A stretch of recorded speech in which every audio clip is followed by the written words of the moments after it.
Happy Wednesday. Thank you so much for joining us on another episode of the Sunday Service Podcast.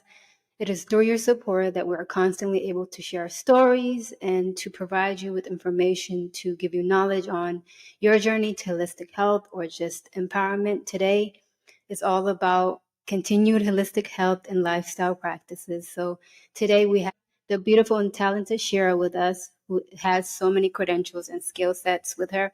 So please share, introduce yourself, and tell our audience a little bit more about yourself. All right. Well, peace, friends. So my name is Scheera Robinson. I am a birth doula, yoga instructor, Reiki practitioner. Also, I do top body massage, and I'm a sound healing practitioner as well. A holistic provider. Much for telling us a little bit about you and your credentials. I know we love a lot of information about holistic health and lifestyles and so on, particularly for women health. So we appreciate you being here on this platform to share a little bit about that. Can you share a little bit about your background and how your cultural experiences influence your approach to health and wellness currently? Sure. So I am originally from Washington, D.C. I have been practicing yoga for about over 10 years now, since I was in high school.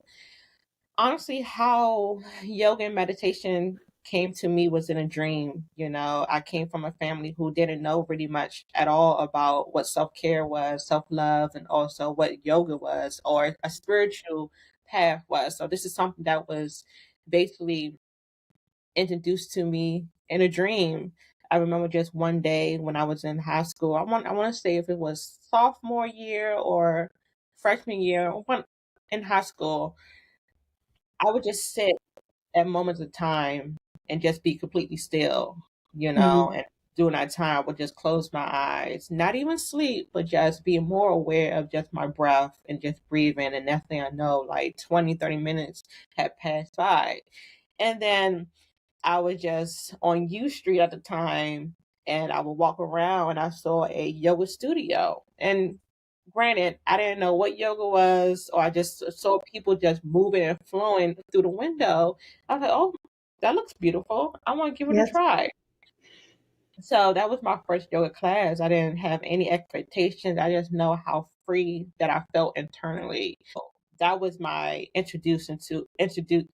that's how I was introduced to yoga and meditation. And when I had my first daughter in 2015, I started off with prenatal yoga because I wanted to control my breath and learn how to control my breath during birthing, but also I wanted to really have and more of a connection with myself with with birth. So I dabbed into prenatal yoga, and I used that after I gave birth too, because I dealt with postpartum depression too. So that also helped me during a rough time in my life. Powerful, because I've heard of prenatal yoga, right? But when you think Mhm. about it, it comes off as a stretching technique then rather than either a healing or spiritual technique. Yeah, I always say so much more than just being on your mat with yoga. It's the principle that you take off the mat, the principle of self-love, awareness, the yamas, the niyamas, the being more connected internally, living in a more compassionate sense of mind, being more mindfully aware of things, of how you proceed in life. So picking up those tools is definitely how I was able to get through that moment, that self-doubt, that disconnect with internally moment, and allow me also to better prepare myself to be a mom, breaking generational curses and the best mom that I could for my daughter. I love that. One thing in life is right when we're brought into this world. There's many factors that influence us. It's our upbringing, and certain things are instilled into us, and it can impact how we operate in life. So I do like that you spoke about how meditation aided you in being able to begin to break down generational curse, because as we see, we have it, right? And most of us, the first stage is in really understanding what it is to move forward. And I love that you Yeah. spoke about that. So for those that are dealing with generational curse, or for those that are dealing with anxiety and so on, how do you believe that meditation is the power to overcome, as a powerful tool to overcome those issues that they're facing? Oh, it's a it's a very powerful tool because it allows you to really identify yourself. It Mm. allows you to create that safe space to establish that confidence, to establish that inner truth, to speak your truth, to establish that you are a person in this world, Mm. also to allow yourself to understand that everything is a moment, to live in the moment, and also understand that there's things beyond that moment that you can get through. And just reflecting back, when I was younger, I dealt with really bad social anxiety. I dealt with really bad, like, speech and just being in the presence of others. Like, it would trigger my anxiety so, so bad, really.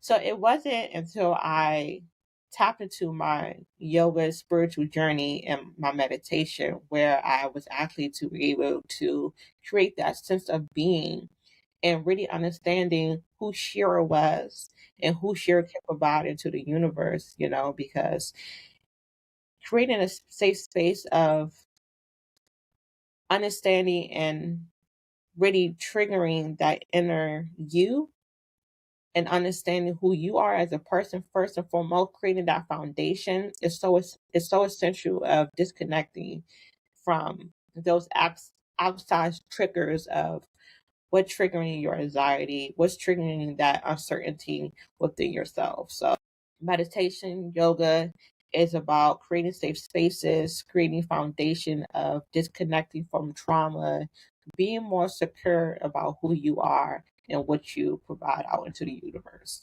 So powerful and beautiful. It's so many gems you just gave us in that one speech. So my next question would be for those that are beginners when pertaining to yoga and meditation.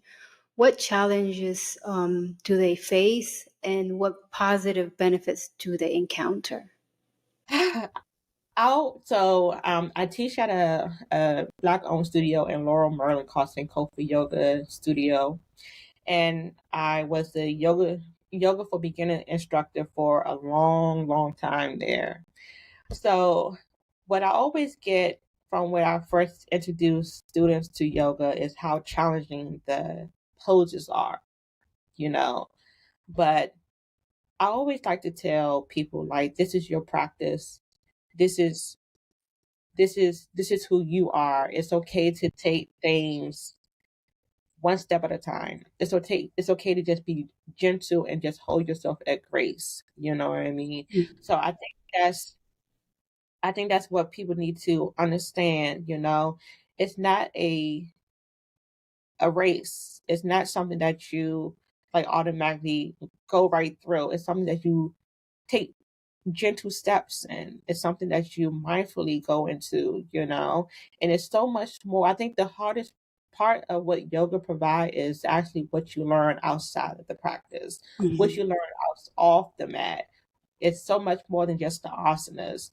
It's a mental thing. It's really connecting with yourself because of course we don't like to relive our traumas or we don't like to relive our flaws. But those are things that we have to relive in order to fully heal and be our best selves. Completely agree. Yoga is a tool that's used, yes, within that space that you practice it. But as you stated, Shira, it's something that you take with you throughout your life and throughout what you implement throughout your day. So I completely agree with you, especially me just getting back to yoga now. I attended about 2 classes so far. I typically do it at home, but like being in that setting just allows you to really be still, right? To really give back to yourself, to really understand your body, because our body talks to us, right? Yeah, But if it's we don't have that, yes. what you feed yourself. It's Mm. the words, it's the affirmation, it's the thoughts that you give to yourself. If you want to speaking positive to yourself, you see positive results. Speaking negative to yourself, you see negative results. So it's all about how and what you tell yourself internally. And that's the beautiful part of what you practice off the mat. And what you learn off the mat is how to be more gentle, more kind to your inner self and to your thoughts. Because that would really promote you to live a most successful and positive lifestyle. It's how and what you feed for yourself. I completely agree. So, how do you currently integrate meditation and yoga into your holistic health practice, Personally, or just career wise and personally?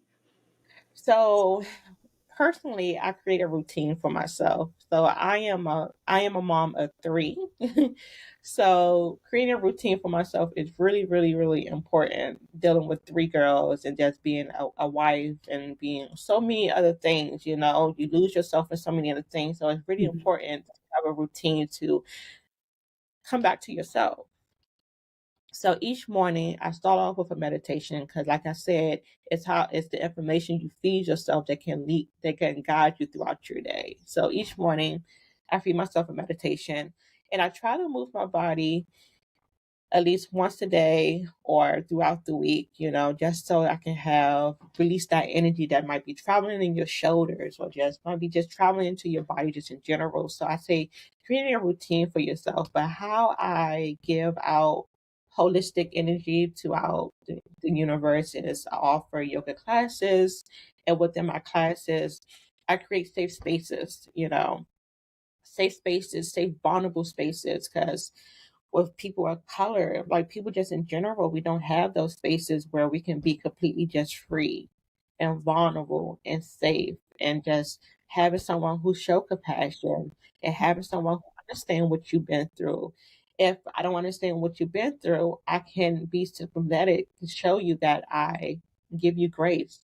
So it's all about me offering grace, knowing you that you are in a safe space and being completely vulnerable to whoever I encounter and also showing compassion. I agree. And I love that you spoke about how you're able to balance all of those, right? Giving back to your personal self and being able to balance your business while also being a mom of three Oh, girls, right? well, when I say it's a process, though, it's a process. It's a everyday process. Like today was so overwhelming, but I had to go into moments where I had to be still and just breathe. So it's incorporate my learnings, not just on the mat, but also cater to them off the mat too, is what's really important because we have those outside distractions, those triggers, those overwhelming moments that's in life that's going to happen in general, but it's those lessons that you learn and incorporate them in life real lessons that help you heal and help you Mhm. manage in the moment. So Yes, it's I completely agree. about creating routine and tapping into my toolbar, pulling out certain things that can help me in that moment at that time. I agree with you. Being a mom of one is already tough. So I can imagine being a mom of three girls. And I have an 8-year old, I have a 3-year old, and then I have a 6 month-year-old. When I say raising a toddler, it's not Yes. for the weak.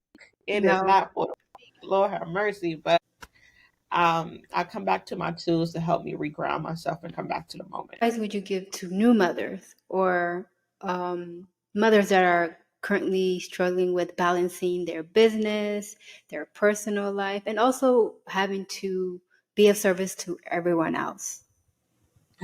I would say not to lose a sense of yourself. I know that sounds easier said than done, but it's so essential that we not lose ourselves. We lose ourselves being a label for everything else, but we have to really take at least 5 minutes, 2 minutes, to just come back and breathe and remember who we are, who we identify with ourselves internally. Everything is not perfect. We're not perfect. We have to show ourselves grace in the Yes. midst of chaos. We have to show ourselves compassion and know that we are trying the best that we can. And I also would say, like, making sure your support system is behind you. It takes a village. It really does take a village. Yes. It surrounding yourself with positive people, removing negativity out your life, and just know that you are trying the best that you can. Continue to feed yourself with positivity, your mind, your spirit, and also just your body.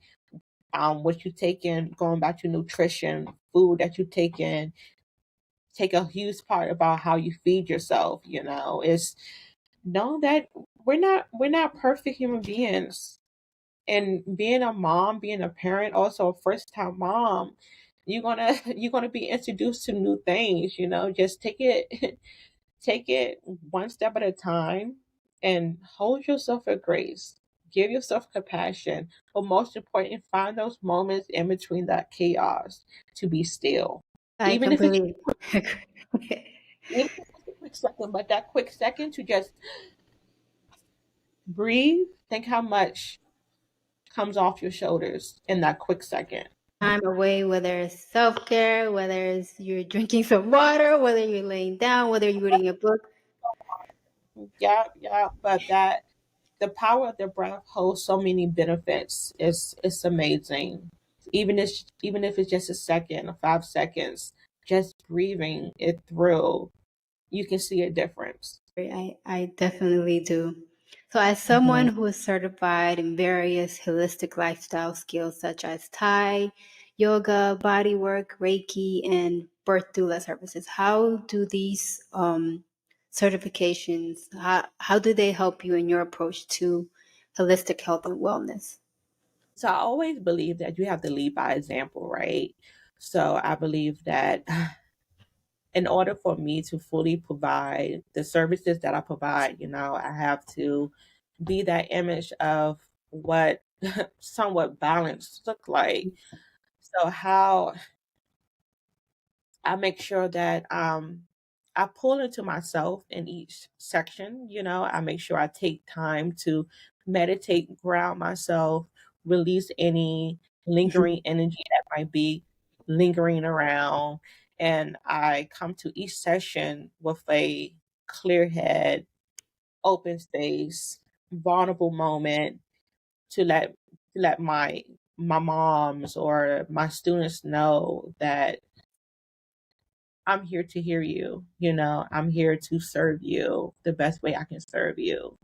So it's all about leading by example and projecting that energy of sacredcy and compassion and love is what I provide to my clients. And I love how like all of those different skills that you have are in some sense encompass just you being open, right? You being spiritual, you being intentional. And I Yeah. love that that's where you're able initially to give your clients, in addition to all of the skill sets that they can learn from you. So when pertaining to Reiki, what are your methods and what are your approaches in that practice? Reiki is something that is a extremely powerful tool because energy is an extremely powerful thing. And so just like how I do all my services is something that I have to come into intentional. I have to have the right intentions about it, which means that I have to make sure I'm pulling into myself first in order to offer that genuine energy towards my client, towards my student. So it's all about starting with first. So I make sure I set a sacred space, make sure I stage the space, make sure I offer different crystals, sounds, but also just make sure that the space is completely vulnerable and sacred for whoever I'm servicing. Before I've heard of Reiki before, I've never actually engaged in it, but as you It's a beautiful explained, thing. It's a beautiful thing. It can be definitely overwhelming because it's tapping into things that you need to release or things yeah, that you need to embrace, and tapping into those energy fields can be uncomfortable. And that's why creating those sacred spaces where that uncomfortable space can arise is really essential and important as well. really agree. That's actually one of the reasons where I'm like, okay, I need to eventually attend a Reiki, event or a session because I'm all about connecting deeper with yourself, right? taking Yeah. layers out of inside of you, that's not really equipping you to move forward. And I love Mm-hmm. that you practice that, but you also educate your audience on how to be able to release those thoughts or unintentional trauma that we may have deep inside that we don't even know. Right. Um, Yeah. I feel like it's something that needs to be said, especially in these type of services, because it can be, you know, overwhelming, but it can be something that you don't recognize that can be triggered doing the energy work. So it's good to inform like your whoever you servicing at that time that hey, this might comes up, but just know that hold yourself with grace, breathe it in, but allow it to pass slowly and gently, and take your time to heal. Because some yes. traumas are deeper than others, but you just have to know that you have the space to heal, and you can do it in a gentle way. Yes, it's just another form of, as you said, like therapy, but without all of that feeling It's like just you're gonna sit down and somebody's gonna get into your thoughts and all of those things. it's just energetically Hmm. therapy. So, for those that don't know what Thai yoga bodywork is, can you explain to them what that is and how you provide that service? So Thai body yoga work is just basically a lazy man yoga is what we define it as. So what that consists of, basically hands-on positions on this whoever we're servicing body, and also it's basically energetic work as well, and it's also incorporating yoga asanas as we position your body in it, but it's fully clothed and you're just reclining. You have table Thai body yoga, and you also have like reclining on a mat as well. So it's a lazy yoga man yoga, but energetically using with the hands and going into different yoga positions as the practitioner is performing on the body. Amazing. That's amazing. I've never actually heard of this form of yoga before. So Mhm. I'm more for that, right? Although I like body movements, I like when you're still, right? And then you incorporate stretching with it, but also connection and touch. So Yeah, that's yeah, very that's exactly. beautiful. Yeah, it's stretching, connection with touch, and just energetic work. Amazing. So what doula services do you currently offer for those that are interested or might be interested in reaching out to you for that service? So I am a birth doula. I definitely love my work, and how I got connected with that. That was definitely a universe calling too. But it's something also is so empowering. It's just an empowering thing that I was able. It's different, because I'm a mom too, Yeah. but being on the opposite side, it's so powering. It's bringing life into this world is so beautiful. So my approach and my doula work, I allow the mom to lead the way, but also be very informative and provide information.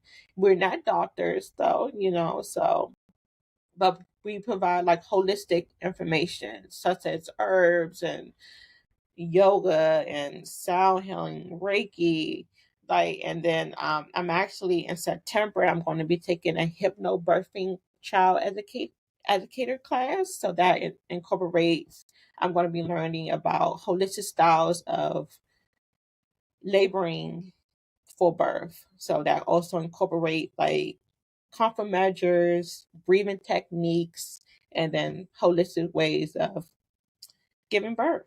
So I'm looking forward to that. But being a doula is something that I love. Beautiful, because as you said, as being a mother, being on the opposite side and being able to help other mothers bring their child into the world at a state of peace is beautiful, is empowering.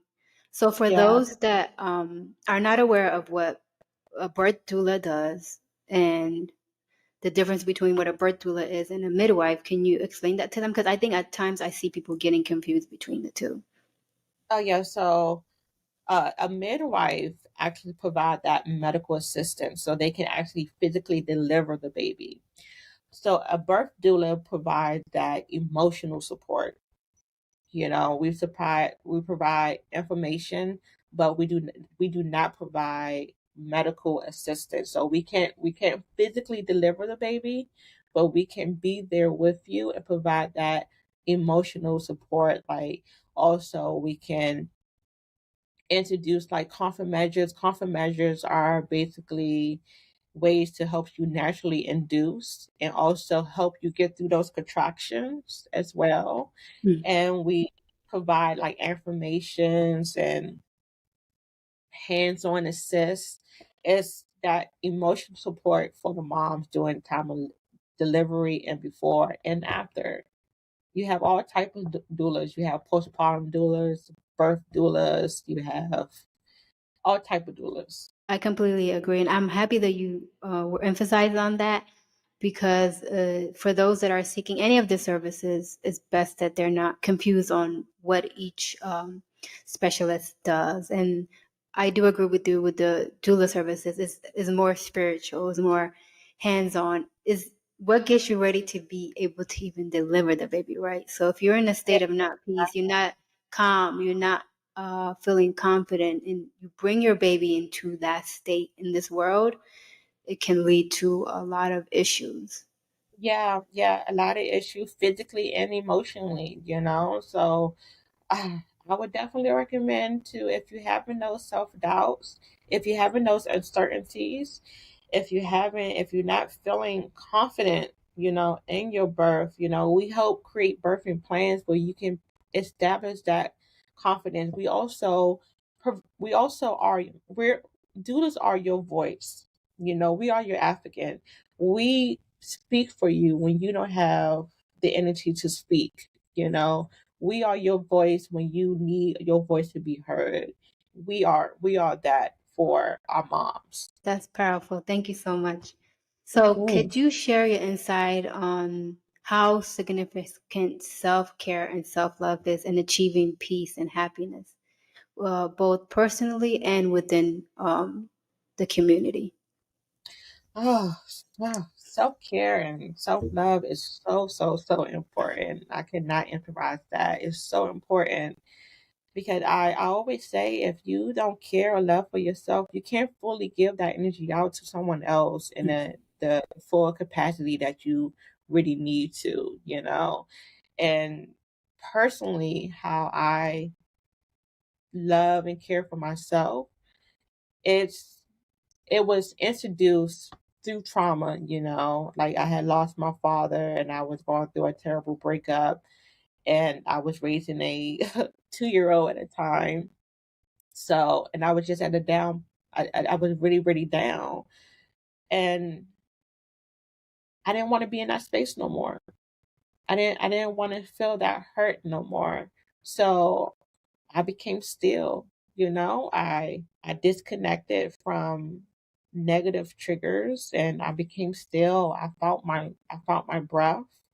I found what made me happy. I found the best way to care for myself in those moments of just stillness. But also what motivated me was my daughter, because I didn't want her to have the same relationship that I had when I was growing up. I wanted to create a space where we could communicate, where I was able to give her that love and affection that I was feeling internally. I was able to project that in a positive way towards her, and Mm. which I still currently do, because I still practice self care and self love first in order to give that out. And how I serve that in community through my yoga practice, my yoga classes, my Reiki session, Tao body sessions. I believe everything that I put into myself is what I pull into my clients, into my mom, into my doula Mm. services, creating safe spaces for these individuals is so important because energy is an important thing. It's an overpowering thing. That's something that shouldn't be taken lightly. So I Mm. don't because I don't take it lightly within myself. So I wouldn't want to take that lightly with someone else. It's something to be valued and not abused. Yep. So I lead by example. If I'm not in a space to offer services, I don't offer services because I'm not in a space for myself. So if I'm not in a space for myself, how can I be in a space for somebody else? Yes. So I fully take care of myself first. Then I pull into my family. Then I pull into my friends. Then I pull into my community. But at first, it starts with self. I love that, Scheera. I love how you spoke about when attaining to servitude, right? It all stems back to where you are, how you feel Yeah, about yourself, being intentional about the energy that you are giving out. And I love yeah. that you said It's that an you intentional said practice. that you said that if you're not at a state to be in a good mood or be at a high spirit, that you're not going to provide services because you don't Hmm. want to pass on those energy to your clients. And I love that because, you know, not all businesses, but some businesses is about money, right? It's not really All about about servitude. It's not really about being intentional about how am I really helping my client. And I love that your passion or your emphasis is, let me make sure that I'm okay spiritually. Let me make sure I'm okay emotionally so that I can give you the best service, so that I yeah, can give you a path to healing or a path to just self understanding or self discovery. yeah, yeah, yeah. And it's so important to feel that for yourself so you can project that same energy out. It's Yes, about being genuine. agree. I completely do agree. I am enjoying this interview so far. Thank Oh, you so much. thank It's definitely wonderful conversation. So, what thank role does mindful living play in your daily life, and how do you incorporate it into your teaching and intentions and interactions with clients? Who mindfully prays in my life every day. I mindfully wake up and decide my mood. I mindfully wake up and go into my routine, even if my playing my meditations to help me guide my way. I mindfully go into conversations with family member, friends, clients. I live in a mindful way, in an intentional way. I don't think since I've been on my spiritual path, each each relationship that I encounter, it's an intentional relationship. Mhm. It's something that I put work into. It's something that I mindfully put into work. It's something that I take in consideration of how the other persons feel. And if somebody's giving me negativity, I don't engage into it because that's something intentionally that I don't want to hold on to. So, and then being intentional with how I live my life is just how I go through my practice. I create an intentional space of vulnerability and cater to self-care, cater to self-love. My Mhm. class that I teach now is Hatha Yoga for the heart chakra. So that class is all about tapping into that heart space, giving yourself grace and knowing that you're okay to lead by your heart. But it's setting that intention first to allow yourself to lead your way, to be that anchor of confidence and being that anchor of security and motivation. It's an everyday process, and then that's something that I incorporate every day. The moment that I wake up is intentional. Yes, being And then mindful. if I I love it. if I have an off day, I find myself throughout the day saying, you know what, I need to stop for a second, or I need to disconnect for a second Mhm. to come back to myself because things can get overwhelming. Everything is not perfect. Every day can be a routine. It's life be life, you know. Yes, So I have to sometimes just press a pause on things, maybe take a nap, maybe take another hot shower, find some solitude in those chaos to come back to being more intentional so I can be the best provider that I can. I love that. So, what advice would you give to our audience that are seeking to be more mindful about their daily life? What steps can they take to implement that? I would say surround yourself with like minded people. Mhm. Surround yourself with people who have that same intention of creating a more mindful life. I will also say creating a routine for yourself. When I first started my spiritual journey, I listened to a lot of podcasts, a lot of motivation speakers. I listened to a lot of meditation catered around self care and self love. You Mhm. know, also journaling, building going back to surrounding yourself around people, but building that community, of like-minded people, seeking out a yoga studio, or if you're an artist, seeking out an art studio or somewhere where you can connect with someone who can who can also help you, but also finding what solitude means, finding out what stillness means, but also finding the breath, breathing, and understanding and defining, creating that foundation of what self-care and what self-love look like for you, particularly for you. And how can you release that negativity or that trauma that might be holding on to you? How can you release it? Can you start to release it? But I think the most important thing is it's not a rush. Find your way where you can allow yourself to find that comfortability in that hard moment, that chaos. Find your way where you can just sit and be still and breathe and heal from it. But hold yourself with grace and give yourself compassion. I think a lot of people just can't find that word compassion for some Yeah. reason, but we have to show ourselves compassion and grace and patience. That's something that I've been introduced to, the word patience. Be patient with yourself in the process, because healing is a process. It's an everyday process. Just breaking that down to our audience and just explaining to them what it means to be mindful, what is required. Yeah, it's definitely a tool of things that comes your way on each stage of growth. You get introduced to new things, but how you obtain and hold the tools that you use is actually putting them to use every day. So once you have those moments of overwhelming, tap into that toolbox. What did you use? Oh, I learned about the breath the other day, so let me just breathe. Oh, I learned how to just sit. Let me just sit for a second. Tap into those tools that you've been introduced to. But hold yourself at compassion and know that every day is a process. It is. It Yeah. is. And when you're on this healing path, it will get hard. It will get overwhelming, but it's a beautiful thing. It really is. Yes. But it can be uncomfortable. But just hold yourself at grace and give yourself compassion. Throughout the journey of just, healthy lifestyle and holistic health, as you said, it's patience. It's patience to just Mhm. be kind to yourself. It's patience to see progress, right?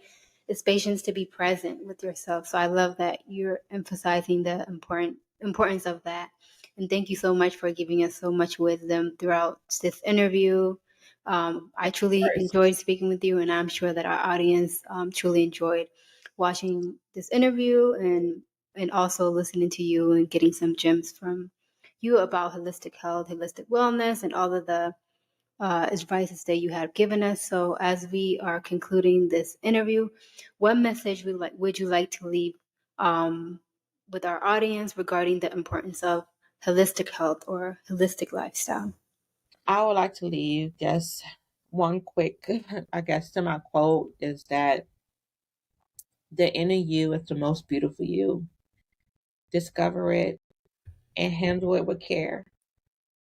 That's it. Much. Thank you so much for joining us today on this interview, Shiri. I really do appreciate you being here to just give us some wisdom and inspiration to just be kind to ourselves, right? And be more embracing towards just a healthier lifestyle, just Yes. a state of being still and healing ourselves and learning how to heal ourselves internally, spiritually, in all aspects. So thank you Mhm. to our audience for tuning into today's episode. Your support is what allows us to keep sharing these stories from these wonderful women that have skill sets from varieties of areas. So please be sure to like this episode and click follow and share this episode with your friends and family members. And until next week, thank you so much. Hope all of you have a blessed Wednesday. And thank you so much Thank, again. thank you so much. All right. Bye, everyone.